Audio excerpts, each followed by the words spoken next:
kami po ay anim sa original petitioners ng first impeachment complaint filed in the Congress last December. Nung last Thursday po, bago nag-visit ko na ng Supreme Court, nag-file din po kami dito ng request to intervene dun sa decision nila. Hindi mo na-entertain yung aming request to intervene.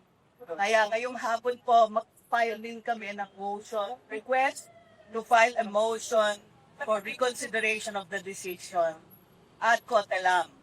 Dahil po naintindihan namin na nagre-request po kami ng legal status based on our previous request na makapag-oral arguments in the Supreme Court before they decided. But they had already decided, so we're hoping to join others who want to file a motion for reconsideration dahil we disagree severely with what the Supreme Court has decided about the impeachment case.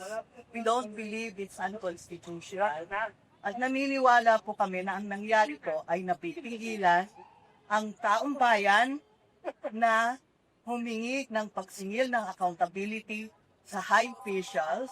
Hindi lang po yung current VP na si Sara Duterte na aming pinaniniwalaan ay dapat talagang release, magkitang ebidensya para po mag-decide din ang taong bayan kung ano ang kanyang innocence or guilt.